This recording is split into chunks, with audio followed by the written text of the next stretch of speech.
the Scorecard, where you score the latest sports news and in-depth views. I'm Anton Roxas. On the Scorecard tonight, we'll check out day one of the best-of-3 American and National Leagues wildcard round. We have game two of the best-of-5 WNBA semifinal matches. It's Golden State's turn to face the press. And Erica meets the people behind our success in the 2024 World Beach Sambo Championships. All that and more on the Scorecard tonight, the 2nd of October. Now, here's our roundup. In Minute Maid Park, Houston, the Detroit Tigers secured a 3-1 victory over the Houston Astros in Game 1 of the American League Wildcard Series, marking their first playoff appearance in a decade. Ace Tariq Skubal pitched 6 scoreless innings, and the bullpen held the Astros to 1 run despite a 9th-inning rally. Detroit's offense was highlighted by a 2-out rally in the 2nd inning with 3 consecutive RBI singles by Jake Rogers, Trey Sweeney, and Matt Vierling. In Oriole Park in Camden Yards, Baltimore, Cole Ragans delivered an outstanding performance in his first career postseason appearance, pitching 6 scoreless innings and striking out 8 batters in the Kansas City Royals' 1-0 win over the Baltimore Orioles in Game 1 of the American League Wildcard Series. Despite experiencing calf cramps, Ragans managed to control his adrenaline and lead the game with a lead. The Royals' bullpen secured the win, bringing the team 1 step closer to an AL Division Series appearance against the Yankees. This victory marked the Royals' first road postseason shutout in franchise history. In American Family Field, Milwaukee, Mark Vientos hit a crucial 2-run single during a 5-run 5th inning, leading the New York Mets to an 8-4 victory over the Milwaukee Brewers in the National League Wildcard Series opener. The Mets, who secured their playoff spot with a dramatic comeback win in a makeup doubleheader against Atlanta, are now 1 win away from advancing to the NL Division Series. And finally, in Petco Park, San Diego, the San Diego Padres are 1 win away from advancing to the National League Division Series thanks to key contributions from Michael King and Kyle Higashioka, both acquired in the Juan Soto trade with the Yankees last year. King pitched 6 scoreless innings with 12 strikeouts, leading the Padres to a 4-0 victory over the Atlanta Braves in Game 1 of the NL Wildcard Series. Fernando Tatis Jr. added a 2-run homer, and Higashioka contributed with a run-scoring fly ball and a solo home run. The Padres now look to secure their spot in the next round with 1 more win. In the WNBA, Sabrina Ionescu scored 24 points to lead the New York Liberty to an 88-84 victory over the Las Vegas Aces, giving them a 2-0 lead in the best-of-5 semifinal series. Despite the advantage, Ionescu and her teammates emphasized that they haven't accomplished anything yet and remain focused on the next game in Las Vegas. Game 3 is set for Saturday, 9:30 a.m. Philippine time, where the Aces will try to avoid elimination. The Liberty's win was marked by clutch performances from Ionescu and Brianna Stewart, while Aja Wilson led the Aces with 24 points. The Aces lost center Kia Stokes with 9.5 seconds left in the 3rd quarter on a potential concussion. While one WNBA semifinal is trending towards a sweep, the other is guaranteed to go no fewer than 4 games. The series between the Connecticut Sun and the Minnesota Lynx is now tied at 1-1 after the Lynx secured a 77-70 victory in Game 2. Both teams showcased their defensive prowess, with Minnesota holding a narrow lead throughout the game. Courtney Williams led the Lynx with 17 points, while Alyssa Thomas scored 18 points for the Sun. The series now moves to Mohegan Sun Arena for Games 3 and 4, beginning Saturday at 7:30 a.m. Philippine time. In the NBA, as teams gear up for the upcoming 2024-2025 season, they are meeting the press 3 weeks before the action begins. Now, during the Warriors Media Day at Chase Center, second-year shooting guard Brandon Podziemski gushes about Stephen Curry's exemplary conduct, noting that Curry is his go-to teammate for valuable insights that can help him in the future. Controversial firebrand Draymond Green likewise admits to still being amazed with his prolific teammate, especially during Curry's performance in the gold medal game at the Paris Olympics. As for the ex-half of the Splash Brothers, Green now warns Maverick Klay Thompson that things are going to be very physical. When you play the Mavs, I mean, how are you guarding Klay? I'm running through his chest. Yes, you are. And are you gonna like trash talk him or? Of course, he is. It's my brother, but he not with us. Like Kobe Powell moment situation. He not with us. He with the ops. Oh, I can't wait for that matchup. And that matchup between the Warriors and the Mavericks, featuring Green and Thompson on opposing sides, is set for November 13 at Shea Center. Now, this game will be distinctly notable as it marks Thompson's first return to San Francisco after signing a 3-year, $50 million contract with Dallas in free agency. In the NCAA, Clint Escamis found his rhythm in the fourth quarter, leading Mapua to a 77-71 victory over Arellano University and securing their second spot in the NCAA Season 100 standings. After struggling in the first three quarters, Escamis scored 12 points in the final period, including crucial three-pointers. This win places Mapua just half a game behind College of St. Benilde. Chris Hobilla and Cyrus Cuenco also contributed significantly, while rookies Yam Concepcion and Aaron Fermin stepped up when needed. Despite strong performances from J.L. Capulong and Renzo Abiera, Arellano fell short in the end. Lyceum of the Philippines University overcame injuries and a tough game for their top scorer to secure a 64-62 win over the University of Perpetual Help. Bench players Renz Villegas and Josh Daileg scored 18 and 10 points respectively, while Josh Moralejo hit a crucial three-pointer with 5 seconds left. This victory moved the Pirates into a tie for 5th place. In the UAAP, despite missing J.D. Kagulangan, the UP Fighting Maroons overcame a tough challenge from the UST Growling Tigers with a dominant fourth quarter to win 81-70. This victory moved UP to a 6-0 record with all wins by double digits and a win away from sweeping the first round. Christian Manaytay's basket early in the fourth quarter brought UST within 3 points. But UP responded with an 11-0 run led by Janjan Felicilda, Francis Lopez, and Harold Alarcon. UST managed only 2 free throws from Nick Cabanero until the final minutes. And if you are thinking of watching Sunday's game between Season 86 Finals rivals LaSalle and UP at the MOA Arena, we forget to inform you that the tickets were sold out from the online outlet before noon today. So there. And that's our roundup for tonight, the 2nd of October. When we return, Erica Christensen joins our world-class Filipina Sambistas. So watch out for that right here on The Scorecard. What is your biggest mistake? My greatest beefsteak. I wanted to do that before I aura. Aura. Yeah. We shine a light on the trailblazers, the disruptors, the titans of industry. I'm gonna eat healthy. It's expensive. Guess what's more expensive? The hospital. We're not just talking about success stories here. We're diving deep into their hearts and minds to see what drives them. Let's go.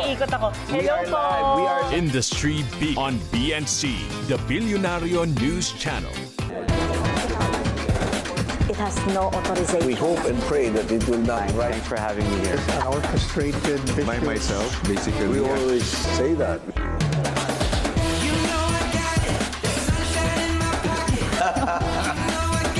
It depends. A well-concerted effort. Perhaps I can reiterate. My greatest beefsteak. Iba pala yun. This is Pinky Webb, and it's a great opportunity. Ang inyong lingkod si Corina Sanchez Rojas. Corina Sanchez. As they uphold their mission is to be proud Dalawang of what we mamamahayag do na with our subok lives. sa To our tapang at coordinating talino. fans, to talk with all of you. Maraming salamat. Pagsasamahin ng isa. Agenda. Mondays to Fridays, 6 p.m. Only on BNC, the Bilyonaryo News Channel. At BNC, 12 noon doesn't mean break. But breaking news, biggest stories, and latest updates. 15,000 teddy bears to pay tribute to the children killed in Gaza. Tensions in the West Philippine Sea reaching the skies. Hong Kong reclaims its spot as Asia's top financial center. Mai Rodriguez, Newsfeed at noon on BNC, the Bilyonaryo News Channel. So a few days ago, the Scorecard correspondent Erica Christensen visited the headquarters of the Philippine Sambo Federation and met some of its advocates. Here's her story.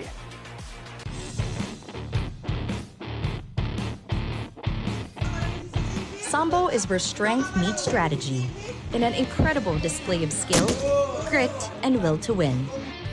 Fresh from their successful campaign at the 2024 World Beach Sambo Championships held in Casablanca, Morocco, the Scorecard visited this dedicated group of athletes who have consistently given honor to the country on the international stage. Former UAAP judo champions CDC Tancontian and Jeniva Consigna have made their successful transition to the sport of Sambo with their incredible performances in Morocco, where they earned a bronze medal each. Sydney in the plus 72 kilogram event, while Jeniva in the minus 72 kilogram category. Filipina Sambo is a relatively young national sports association, but the record has shown that when our fighters represent the flag, they mean business. This tiny 25 square meter gym located in Cignal, Manila serves as the headquarters for the Filipina Sambo Federation. Recognized by the Philippine Olympic Committee back in 2019, our Pinoy Sambistas have already produced 8 World Championship medals, Asian Championship medals, and 2 gold medals back in the Southeast Asian Games, proving that our Pinoy Sambistas are truly world-class. So what do you think makes, us Pinoy Sambistas stand out from all the other Sambo athletes? Kasi first of all po, yung team namin consists of athletes from different disciplines. So from MMA, from wushu, from judo, from wrestling. So very versatile po yung training namin. And yun nga po, as I mentioned earlier, we started from judo and wrestling. So Sambo is a mix of both. So medyo madali yung pag-adapt namin sa sport. Right. And what are the differences between, let's say for example, your former discipline, which was judo? What are the key differences between being a judo athlete and a Sambo athlete? So for Sambo po, very free po siya. So it's less restrictive. In judo, maraming grips that are illegal, which is sa Sambo hindi. And isa po sa pinakamalaking difference is that sa Sambo, you can grab legs, which is sa judo hindi na po sa bagong rules ngayon. Also, yung scoring system is numerical po siya. So, nag-a-adapt siya parang wrestling na score. So, hindi ka yung isang beses lang mabato is tapos na agad. So, you still have chance para maghabol dun sa opponent mo. I see, okay. Evidently, years of experience in various martial arts have given our Pinoy Sambistas the advantage to quickly adapt. But it does not make the sport less tough. Sambo was initially developed as the former Soviet Union's official martial art for its armed forces. Today, it is one of the fastest growing combat sports in the world. President of the Filipina Sambo Federation, Tancontian, expressed his pride for his athletes, who continuously bring glory in the sport locally and internationally. The Federation's dream is to produce more world champions by institutionalizing a dedicated grassroots program that aims to nurture young talent and foster a love for the sport from the ground up. Ayun, wino-workout na namin yan, no? Na ma-include ang sambo sa Department of Education. And not only that,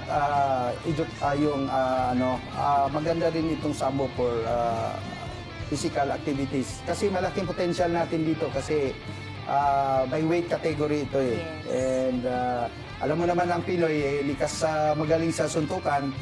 So, pwede itong sambo. So, yan ang vision ko, na makilala at mabigyan ng opportunity ang mga provincial players. Sir Paulo, ano na yung next plan mo for your federation, for sambo?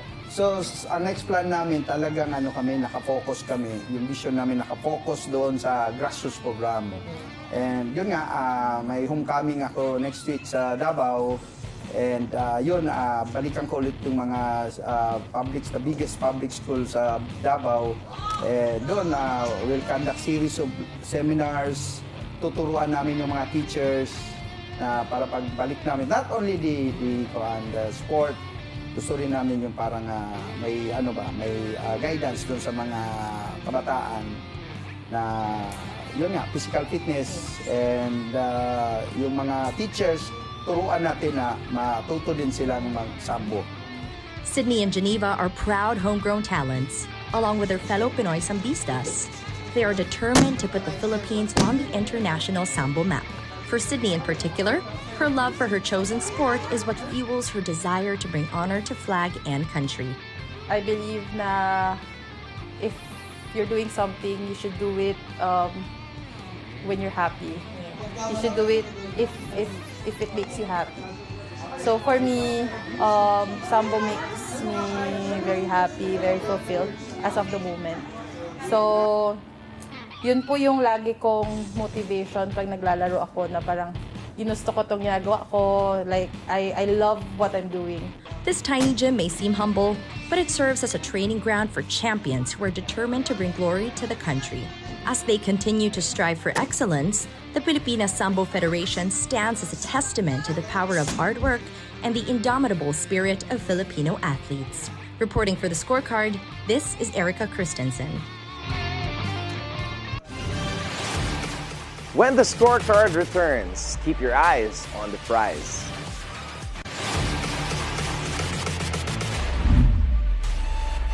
Good morning, everyone! Let's begin your morning with these people that gives you the hottest information with excitement, positivity, and fun to start your day. Join Paulo Del Rosario and Asis Carrillo and Monique Tuzon. Let's kick things off with some good vibes. It's time to wake up and make this day amazing. For more happy moments, only here. It's a beautiful day. 7 a.m. on BNC, the Billionario News Channel. In the Philippines, women entrepreneurs make up a significant 60% of all MSMEs. Innovations are transforming job markets and the financial future in OFWs. The buy now, pay later industry is rapidly transforming how Filipinos manage everyday spending, but it also raises questions about its impact on personal finances. I'm Rain Musnian. Welcome to Follow the Money. Weekdays, 10:30 a.m. on BNC. Now, the Bangko Sentral ng Pilipinas expects improvements in the country's external payments, leading to a higher surplus. Philippine shares enter bull market territory after surging past the 7,400 level. Get the latest on the economy and the financial markets, down to each basis point. Everything is looking good for us. What are your thoughts on this? Given that the tides are changing, how have you revised your target? Basis Points with Mikey Oreta. Weekdays, 9:30 a.m. on BNC, the Billionario News Channel. Let's take a look at today's headline. Get to know the latest weather update and forecast with information to help us understand important aspects regarding our climate. You're leading the charge of combating climate change, and you finally experienced it. More weather updates and stories about the environment, climate change, and disaster preparedness, where we'll stay together, whatever the weather. Weather HQ with Paulo Del Rosario, 9 a.m. on BNC, the Billionario News Channel.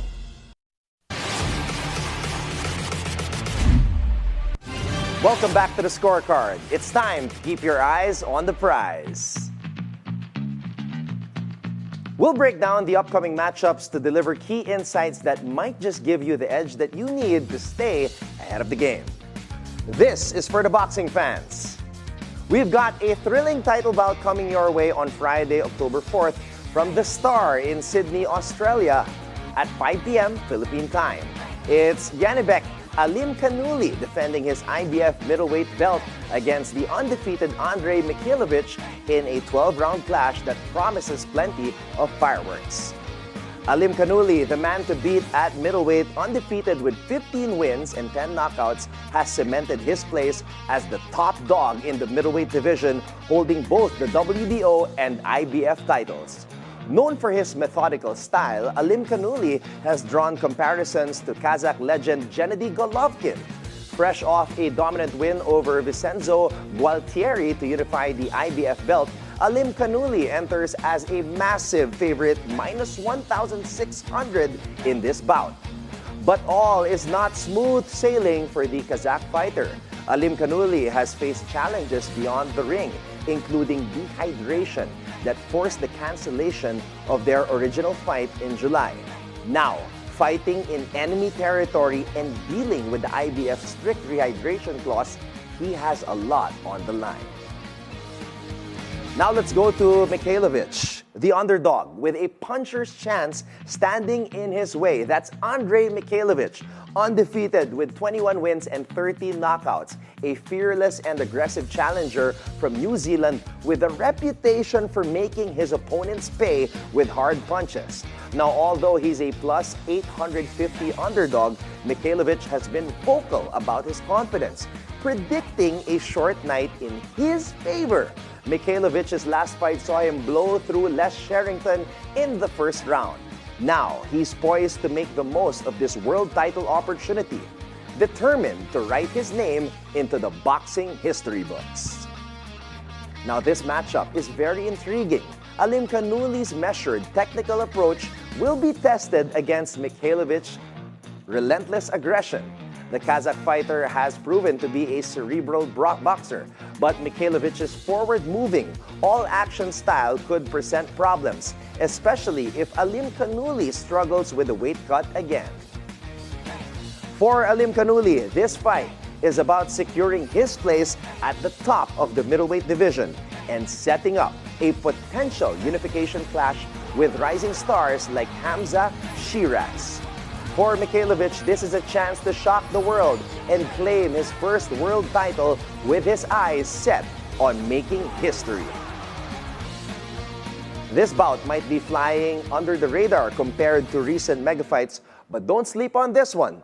A world title, unbeaten records, and a future filled with big paydays are all on the line. So keep your eyes on the prize because this is going to be a fight to remember. And we have a late breaker. Spaniard Carlos Alcaraz triumphed over Yannick Sinner in a thrilling Beijing final, winning 6-7, 6-4, 7-6 after 3 hours and 21 minutes. And in the nightcap of today's UAP Season 87, UE sizzled and ended a 9-year losing streak to Ateneo. The Red Warriors ignored the Blue Eagles' lead coming into the fourth quarter to escape with its fourth straight win, 69-62. This is UE's longest winning streak since 2014. Now, before we go, think on this from Khabib Nurmagomedov, who is considered by some to be the greatest mixed martial arts fighter of all time. Khabib says, "Climb the mountain so you can see the world, not so the world can see you."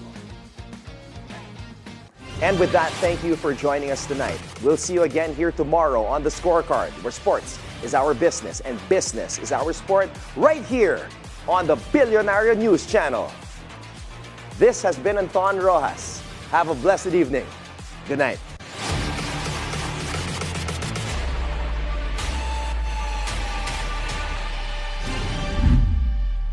How would you like to see our problems with pogos end? End the pogos.